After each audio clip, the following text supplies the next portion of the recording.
Igreja, santo, santo, santo é o Senhor dos exércitos. A terra está cheia da sua glória. É maravilhoso poder estar aqui mais uma vez na casa do Senhor, né, irmãos? Cantando esses louvores maravilhosos, dando glória ao nosso Deus, porque Ele é maravilhoso. E graças ao amor do nosso Deus, nós estamos aqui nessa noite. Podemos cantar, louvar, adorar ao nosso Deus e aprender mais uma porção da sua palavra. Amém? Estamos estudando as doutrinas bíblicas e é muito importante aprendermos aquilo que o Senhor deixou na sua palavra para todos nós. Nos ensina como viver uma vida de santidade, nos revela as promessas de Deus para as nossas vidas. As doutrinas nos mostram também que Deus tem o controle sobre todas as coisas, que Ele está nos conduzindo para aquele grande dia, aquele dia final, onde Ele vai levar a sua igreja para estar eternamente com Ele. E nós agradecemos a Deus por esse privilégio de poder conhecer a palavra de Deus e viver a palavra de Deus em nossas vidas. No próximo domingo nós estamos comemorando o Dia da Bíblia, que possamos reservar um tempo ali para meditar na palavra de Deus, para aprender um pouco mais da palavra do Senhor, porque essa palavra é que tem o poder de trazer transformação de vidas. Nós pregamos o Evangelho, o Espírito Santo toca no coração das pessoas e almas são transformadas, vidas são transformadas pelo poder da palavra de Deus. Amém? Hoje, a última parte aqui que eu reservei sobre doutrinas bíblicas, vamos falar sobre os justos e os ímpios. O final, o ponto final, o ponto culminante aqui da história dos justos e dos ímpios, porque há esses dois grupos aqui, aqueles que servem a Deus, aqueles que fazem a vontade do Senhor e aqueles que não servem. E o interessante, irmãos, é que nós não podemos distinguir quem são. Às vezes tem pessoas na igreja, mas nós não sabemos distinguir se ele é justo ou se ele é ímpio, porque só Deus conhece o coração das pessoas. É a questão, tem a parábola do trigo e do joio, né? Tem a sementinha lá igualzinha, semelhante à outra, mas só naquele grande dia, no dia da colheita, que será separado o trigo do joio. E isso para toda a humanidade. Então nós temos que ter esse conhecimento, que esse dia vai chegar e nós temos que estar próximo. Devemos estar preparados para esse grande dia. Amém? E o primeiro ponto que eu destaquei aqui, irmãos, Deus, no exercício de sua sabedoria, está conduzindo o mundo e a história ao seu termo final. Desde o início, quando o homem desobedeceu a Deus, Adão e Eva pecou ali no jardim do Éden, Deus elaborou o plano de salvação. Ele está conduzindo a humanidade para esse ponto final, onde todos aqueles que aceitaram o Evangelho receberão a vida eterna para estar eternamente com o Senhor, onde Ele vai restaurar todas as coisas. Deus, no exercício da sua sabedoria, está conduzindo o mundo e a história ao seu termo final. Abra sua Bíblia em Atos, capítulo 3, verso 21. Evangelho, ou seja, Atos, capítulo 3, verso 21.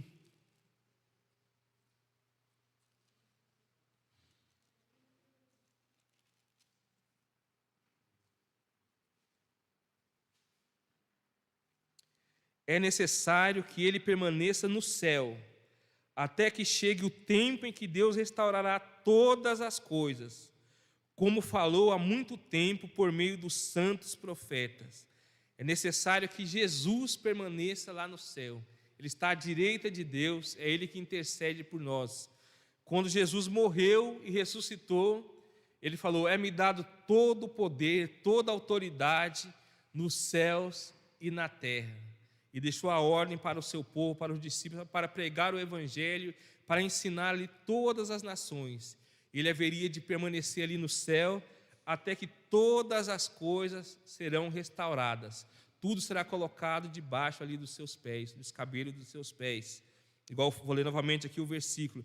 É necessário que ele permaneça no céu, até que chegue o tempo em que Deus restaurará todas as coisas, como falou há muito tempo por meio dos seus santos profetas. E esse tempo, o dia e a hora, ninguém sabe, né, irmãos? Nem Jesus afirmou qual era o dia e qual era a hora, mas só o Deus, o Pai, sabe desse grande dia. Amém? 1 Coríntios 15. 1 Coríntios 15.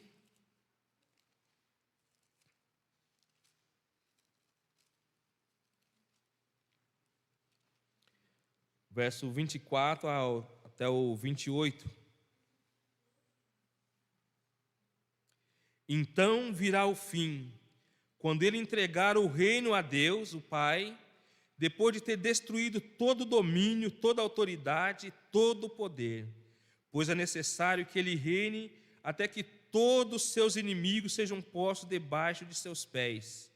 O último inimigo a ser destruído é a morte, porque ele tudo sujeitou debaixo de seus pés. Ora, quando se diz que tudo lhe foi sujeito, fica claro que isso não inclui o próprio Deus, que tudo submeteu a Cristo. Quando, porém, tudo lhe estiver sujeito, então o próprio Filho se sujeitará àquele que todas as coisas lhe sujeitou, a fim de que Deus seja tudo em todos. Estamos caminhando para esse tempo, onde todas as coisas serão colocadas debaixo dos pés de Jesus. Satanás já está destruído, já está condenado, e o último inimigo a ser vencido aqui é a morte. Quando a morte vai ser vencida, vai ser tragada pela vitória naquele grande dia, então o próprio Jesus vai se sujeitar novamente a Deus. Por enquanto, todo o domínio, todas as coisas estão debaixo da autoridade de Jesus Cristo. Mas, por último, ele também vai se sujeitar ao Deus Pai, e ele será tudo em todos, como nos diz aqui o verso 28.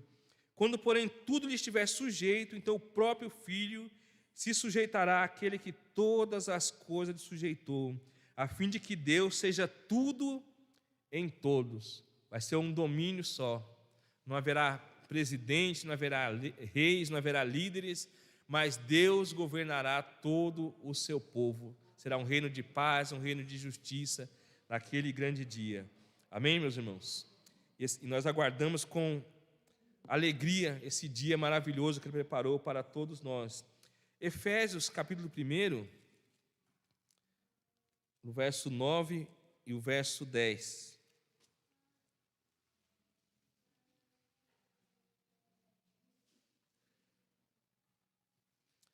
Efésios 1, verso 9 e 10, assim nos diz: E nos revelou o mistério da sua vontade, de acordo com o seu bom propósito que Ele estabeleceu em Cristo.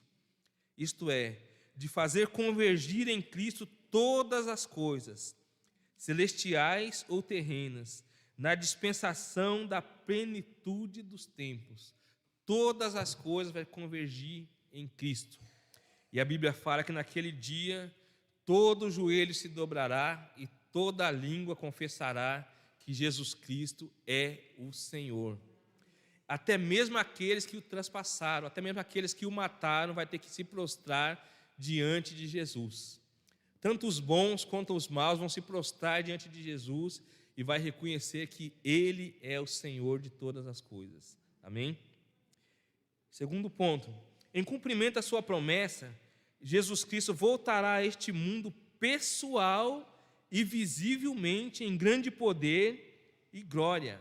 Ele vai voltar, que todos vão ver Jesus. Eu lembro quando eu me converti, não tinha essa questão a internet, não tinha todo esse alcance que tinha igual tem nos dias de hoje. Não existia nem o Windows ainda, irmão, naquele tempo. Então, eu ficava pensando, como será que todo olho verá? Toda a humanidade, como todo olho vai ver Jesus quando Ele voltar? Vai ser difícil, porque Ele vai voltar num lugar e como as outras pessoas vão conseguir enxergá-lo. E agora nós sabemos que isso é possível, irmãos. Nós temos essa chamada ao vivo, e todos que estão assistindo a Copa do Mundo, tudo acontece ali em tempo real, ao vivo. Eu creio que assim será na vinda de Jesus, quando Ele descer nos céus ali, com poder e grande glória, vai ter aquela chamada ao vivo ali, lá em rede nacional. O Senhor está voltando para buscar o seu povo, buscar a sua igreja com milhares e milhares de anjos. Amém? Abra sua Bíblia em Mateus capítulo 16, verso 27. Mateus 16, verso 27. Pois o Filho do Homem virá na glória de seu Pai, com os seus anjos, e então recompensará cada um de acordo com o que tenha feito. Amém? O Filho do Homem virá na glória de seu Pai com os seus anjos, então recompensará cada um de acordo com o que tenha feito. Ele virá para julgar, para levar a sua igreja, para levar o seu povo. 1 Tessalonicenses capítulo 4, verso 16. 1 Tessalonicenses 4, 16.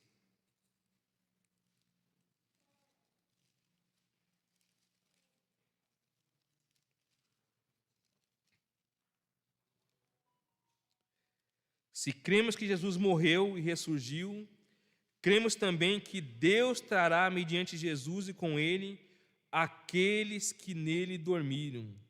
Dizemos a vocês pela palavra do Senhor, que nós, os que estivermos vivos, os que ficarmos até a vinda do Senhor, certamente não precederemos os que dormem. Pois dada a ordem, com a voz do arcanjo e o ressoar da trombeta de Deus, o próprio Senhor descerá dos céus, e os mortos em Cristo ressuscitarão primeiro.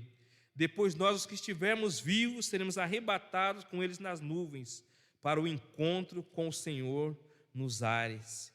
E assim estaremos com o Senhor para sempre. Amém, irmãos? Assim como ele subiu numa nuvem, ele vai descer e todo olho o verá.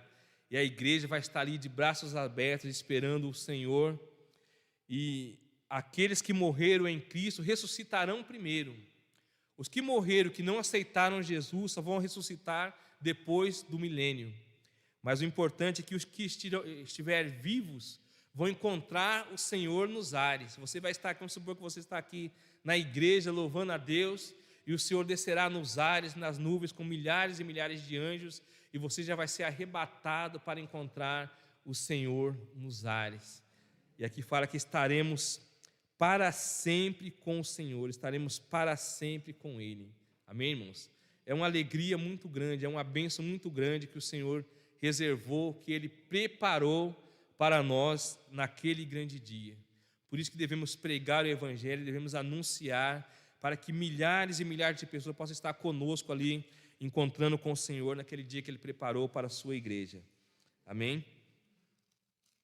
Continuando aqui, os mortos em Cristo serão ressuscitados, arrebatados e se unirão ao Senhor. Daniel capítulo 12. Daniel capítulo 12.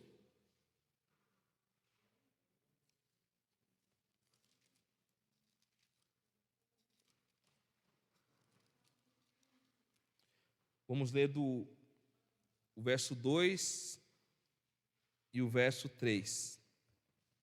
Haverá um tempo de angústia como nunca houve desde o início das nações até então. Mas naquela ocasião, o seu povo, todo aquele cujo nome está escrito no livro, será liberto. Multidões que dormem no pó da terra acordarão, uns para a vida eterna, outros para a vergonha e para o desprezo eterno. Aqueles que são sábios reluzirão como o fulgor do céu, e aqueles que conduzem muito à justiça serão como as estrelas para todo o sempre. Ou seja, naquele grande dia haverá um tempo de angústia, um tempo de tribulação, a grande tribulação que está sendo anunciada, mas nesse tempo Deus vai levar o seu povo, todos aqueles que têm os seus nomes escritos no livro da vida. E a única maneira de ter o nome escrito no livro é aceitando a Jesus como o único e suficiente Salvador, como nos diz aqui a palavra. Vou ler novamente, eu li a segunda parte do versículo 1, vou ler novamente o versículo 1 e o versículo 2. Naquela ocasião, Miguel, o grande príncipe que protege o seu povo, se levantará. Haverá um tempo de angústia como nunca houve desde o início das nações até então. Mas naquela ocasião, o seu povo, todo aquele cujo nome está escrito no livro, será liberto. Multidões que dormem no pó da terra acordarão, uns para a vida eterna, outros para a vergonha e para o desprezo eterno. É o destino do justo e dos ímpios. Uns levantarão do pó da terra, aqueles que morreram vão ressuscitar, alguns para a vida eterna, para o gozo eterno, e alguns para a vergonha e desprezo eterno, que é a condenação, é o inferno, onde haverá choro e ranger de dentes. É a palavra do Senhor que nos adverte a respeito desse tempo. É João capítulo 5, o Evangelho de João, capítulo 5, verso 28 e verso 29.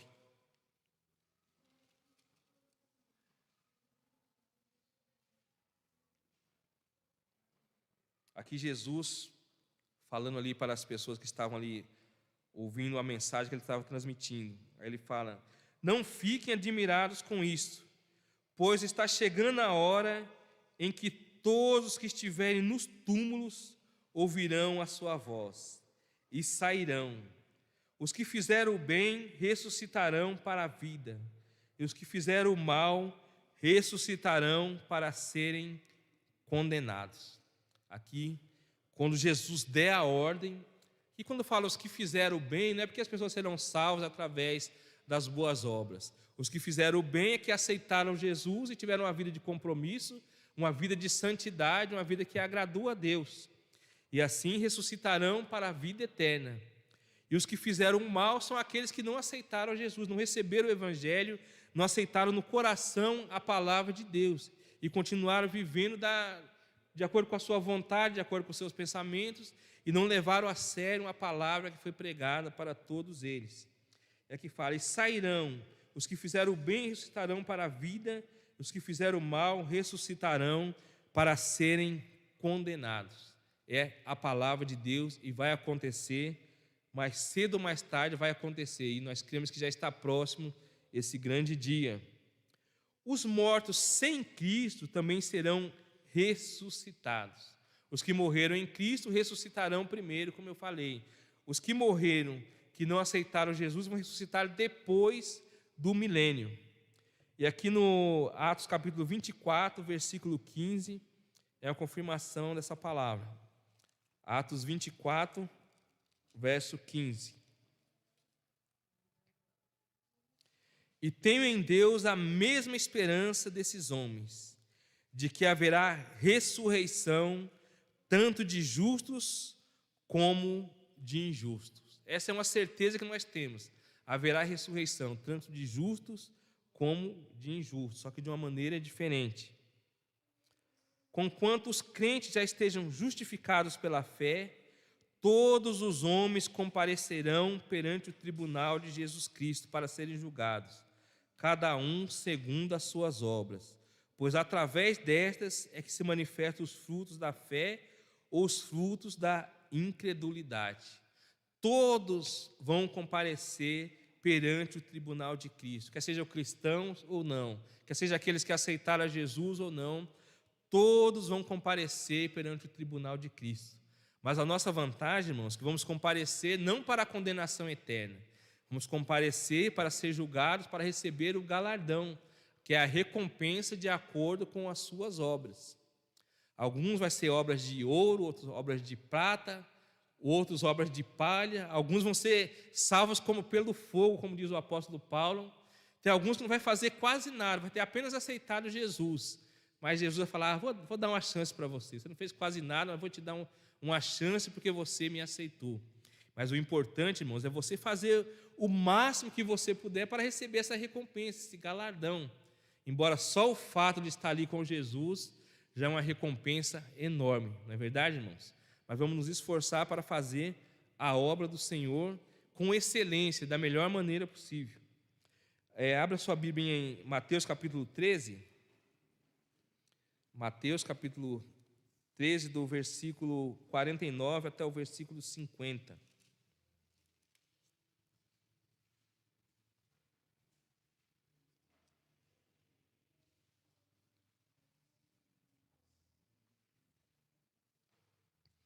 Mateus 13, do 49 ao 50.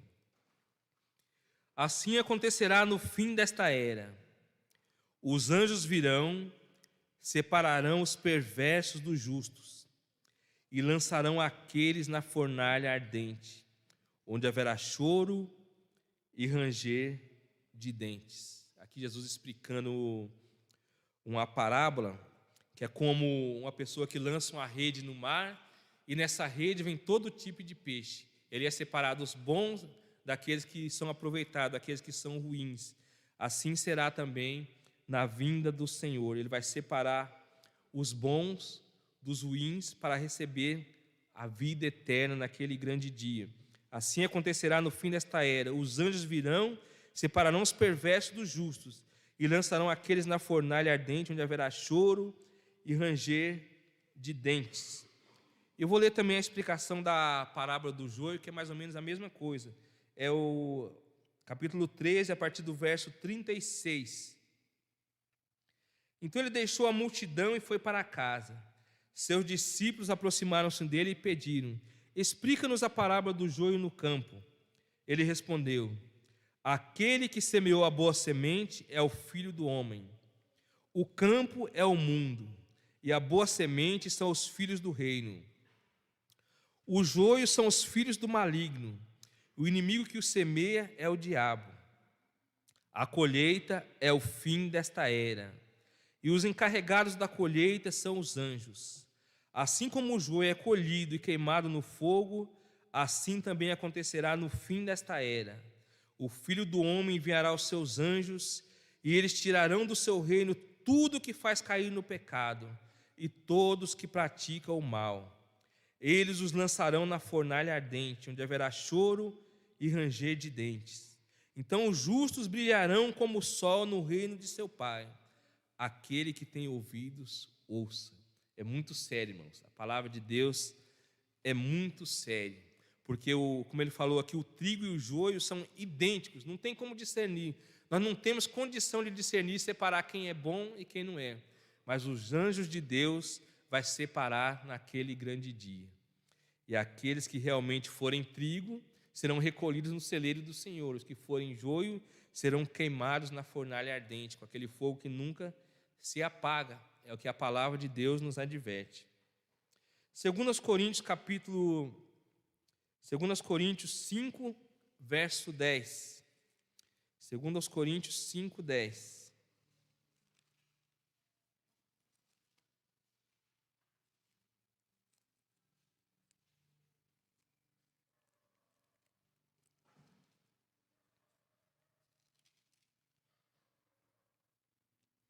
Pois todos nós devemos comparecer perante o tribunal de Cristo, para que cada um receba de acordo com as obras praticadas por meio do corpo, quer sejam boas, quer sejam más. Todos comparecerão perante o tribunal de Cristo. E aquilo que você praticou por meio do seu corpo, esse corpo que o Senhor deu para você administrar, aí sim você será julgado de acordo com as suas obras, por tudo que você tiver feito. Amém? Os ímpios condenados, destinados ao inferno, lá sofrerão o castigo eterno. Esse castigo eterno, irmãos, é a separação de Deus. É tremendo, é terrível. Abra sua Bíblia em Romanos capítulo 6, verso 22 e verso 23. Romanos 6, verso 22 e 23.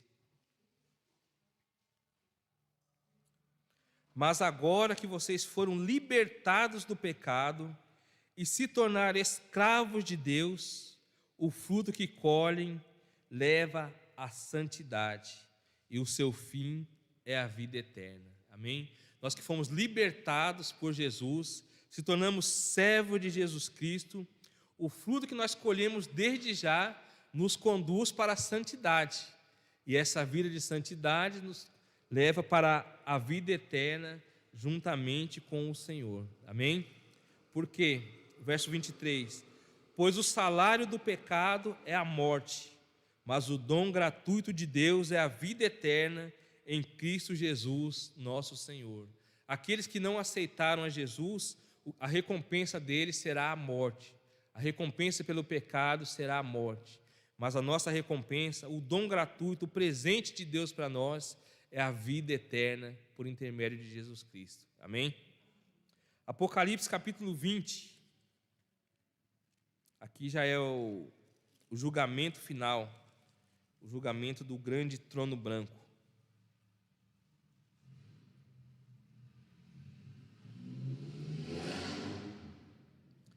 Apocalipse 20, a partir do versículo 11, do verso 11 até o verso 15. Depois vi um grande trono branco, e aquele que nele estava assentado.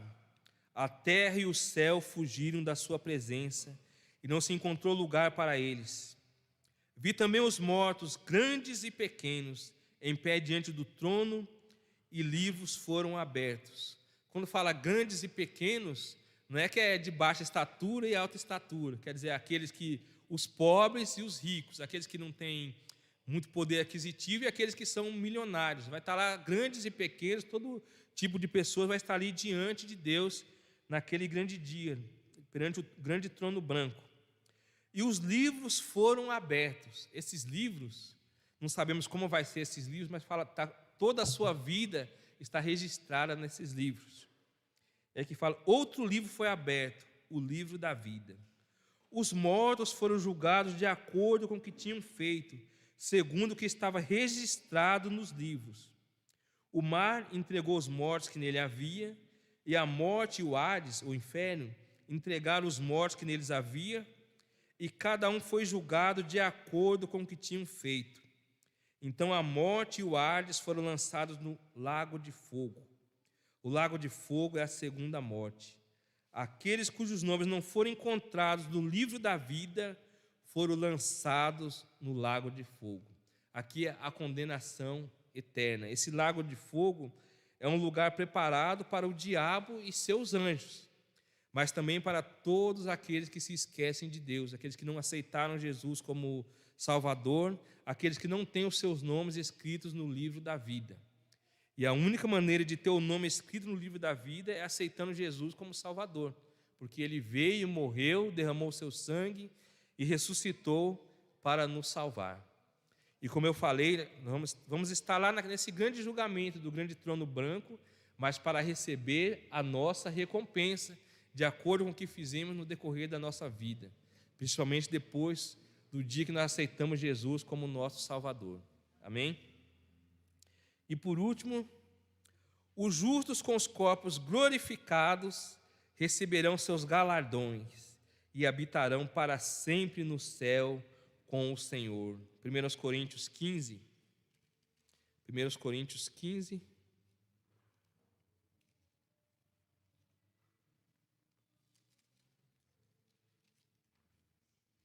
Do versículo 42 ao 44. Assim será com a ressurreição dos mortos. O corpo que é semeado é perecível e ressuscitará imperecível. É semeado em desonra e ressuscita em glória. É semeado em fraqueza e ressuscita em poder. É semeado em corpo natural e ressuscita em corpo espiritual. Se há corpo natural, há também corpo espiritual. Irmãos, esse corpo fraquinho que nós temos agora, que sentimos dores, uma dorzinha aqui, uma dorzinha ali, não existirá mais. Nós recebemos um corpo transformado, um corpo glorificado, um corpo incorruptível. Aquilo que é corruptível se revestirá da incorruptibilidade. Amém? Uma palavra meio complicada, incorruptibilidade, mas será um corpo transformado, um corpo com poder de ultrapassar uma parede, um corpo com poder de teletransportar. Você está aqui e fala, vou dar um pulinho lá no Japão. Aí você, num piscar de olhos, está lá no Japão. Pensou que maravilha? Um exemplo disso é Jesus, depois que Ele morreu e ressuscitou, que Ele já recebeu ali o seu corpo glorificado. Os apóstolos estavam reunidos, trancados lá num lugar, e Jesus entrou sem abrir a porta estava trancada, cheia de cadeado. Ele entrou no meio deles e falou, paz seja convosco. E assim será o nosso corpo. Não será um corpo limitado, será um corpo transformado, um corpo todo poderoso, mais poderoso do que o do Superman, irmão. Já pensou? Que maravilha! É isso que Deus tem preparado para nós, para o seu povo, para a sua igreja. Não haverá mais lágrimas, não haverá mais tristeza, nem dor, nem sofrimento, estaremos eternamente com o nosso Deus. Amém? É uma recompensa maravilhosa que tem preparado para nós. Os justos com os corpos glorificados receberão seus galardões e habitarão para sempre no céu com o Senhor. Apocalipse 22, do 11 a 15. Apocalipse 22, vamos ler do verso 11 até o verso 15.